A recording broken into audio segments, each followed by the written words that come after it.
Je m'appelle Pierre Rabhi. Je suis né en Algérie, dans les territoires du sud, dans le désert.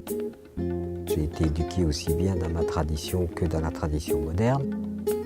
J'ai vécu à Paris quelques années et puis depuis Paris, on a décidé avec celle qui devait devenir mon épouse de retourner à la terre.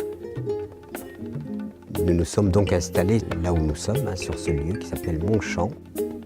Et c'est en faisant ce retour à la terre que j'ai découvert à la fois l'écologie et l'agriculture biologique ou écologique. Je suis devenu un peu un intervenant international sur le plan de l'agroécologie.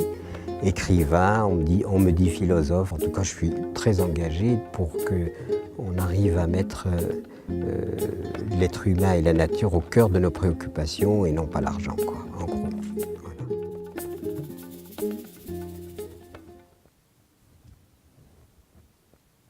Est-ce que vous pensez que les mentalités commencent enfin à changer et que l'agroécologie, on se dit, oui, ça peut nourrir la planète? Oui, les mentalités changent parce que maintenant on est obligé de se rendre à l'évidence que notre modèle de société arrive à sa fin. Et que même dans les pays dits prospères, personne aujourd'hui n'est garanti du lendemain. Quant à l'agroécologie, il est à recommander impérativement parce qu'on ne pourra pas continuer avec une agriculture qui, pour produire, doit détruire. Et la nourriture elle-même est devenue maintenant toxique, qu'on le veuille ou non. Donc c'est plus qu'une alternative, c'est une nécessité absolue. On a pu penser, ou certaines personnes ont pensé, que l'agriculture intensive pouvait nourrir la planète. Et est-ce que ce n'est pas justement elle qui va détruire la planète? Aujourd'hui, la planète est exposée à une pénurie alimentaire mondiale sans précédent. Parce que, en fait, il n'y a plus de paysans, dans les pays du Nord en tout cas. Les sols sont dégradés, l'eau qui est une nourriture est polluée, il y a une attaque sur les semences par cette abjection des OGM. Donc, ça veut dire que vraiment cette loi du marché entraîne l'humanité dans un scénario qui est un scénario extrêmement dangereux. Aujourd'hui, est-ce que vous n'avez pas le sentiment qu'il y a beaucoup de théories, beaucoup de concepts, et qu'on peine à basculer dans des actions collectives, concrètes et communes? Oui, tout le monde y va de son analyse sur le monde qui va mal. Bon, le diagnostic est fait. Seulement, on a un déficit de réalisation, d'incarnation. Ces solutions existent, mais ces solutions sont bloquées et étouffées par le système lui-même, parce que ce qui prime aujourd'hui dans la société, c'est l'argent. Il faut passer du paradigme qui met l'argent et le profit au centre du destin collectif, vers l'humanité et la nature au centre. On va vers le désastre parce qu'en fait nous sommes quand même sur une planète qui est limitée. Comment aujourd'hui les gens peuvent trouver un peu la force de se lever et de se dire on n'est pas d'accord et on agit enfin ensemble? On est aujourd'hui dans une société dite prospère et pas heureuse. Pourquoi? Parce qu'on peut tout acheter sauf le bonheur. Le bonheur ne s'achète pas, heureusement. Aujourd'hui, que fait la publicité? Elle a l'art de stimuler l'insatiabilité. Elle ne vous dit pas vous avez assez, vivez, vous avez ce qu'il faut. Non, on vous dit il vous manque ceci, il vous manque cela.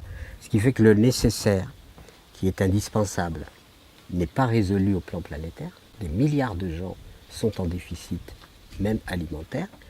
Et de l'autre côté, le superflu n'a aucune limite. Les insatisfaits ne vont pas laisser constamment être dans l'insatisfaction des besoins les plus élémentaires, donc ils ne laisseront pas faire. Et puis ceux qui sont repus, extrêmement satisfaits, ne sont pas non plus en sécurité. Qu'est-ce que vous appelez l'intelligence de la vie? Comment nous, en tant qu'êtres humains, on peut apprendre finalement de la vie et agir différemment en se connectant à cette intelligence? Dans la petite graine, il y a un programme. Et moi, cette petite graine insignifiante, je vais la mettre dans la terre. Qu'est-ce qui va se passer? Elle va émettre les 2 premières feuilles qu'on appelle les cotylédones. Mais les cotylédones vont naître des substances que la graine aura stockées en elle-même par anticipation. Vous vous rendez compte? Et qu'est-ce que la vie nous dit? C'est que dans la vie, il n'y a aucun élément qui roule pour lui-même, comme on dit. Il reçoit et il donne. C'est cette interdépendance, si vous voulez, qui tisse en quelque sorte cette puissance de la vie. Pour que ça soit aussi bien organisé, c'est qu'il y a intelligence quelque part. ça nécessite du silence. Parce que c'est le mystère. C'est un peu pour ça que je suis socratique. Je sais que je ne sais pas. Alors c'est vrai que la phrase « connais-toi toi-même » est très connue. On oublie souvent la seconde partie qui est « connais-toi toi-même et tu connaîtras les dieux ». La problématique de l'humanité aujourd'hui, c'est le fait que nous sommes confus par rapport à nous-mêmes.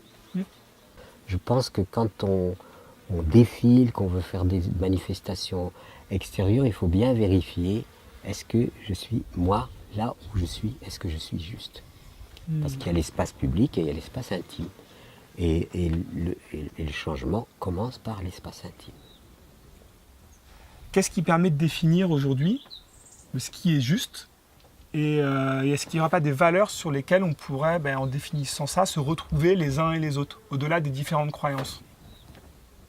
J'ai tendance à dire, il y a d'abord le subtil, il y a d'abord ce qui préexiste en tant que tel, dans lequel l'humanité va aussi comprendre et va se rattacher à ce subtil. Et parmi la plus grande puissance qui soit sur cette planète, c'est la puissance d'aimer. Alors aujourd'hui, on parle beaucoup même pour grandir soi-même, de se réapproprier des valeurs de silence, d'altruisme. Mais est-ce que pour y arriver, ça ne passerait pas aussi, et surtout par l'éducation, que dès le début, on apprenne à se connaître soi-même, le silence et à s'ouvrir aux autres?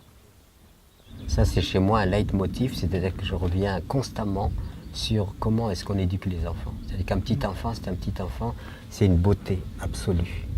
Il est là dans l'innocence la plus totale, il est réceptif à tout. Et alors après, on rentre dans la société et effectivement, on commence par nous dire l'autre c'est ton concurrent, il faut surtout que tu sois meilleur que lui. Et puis ça y est, le sort en est jeté, on met en route un système dualiste. Donc on met la dualité comme fondement de l'éducation.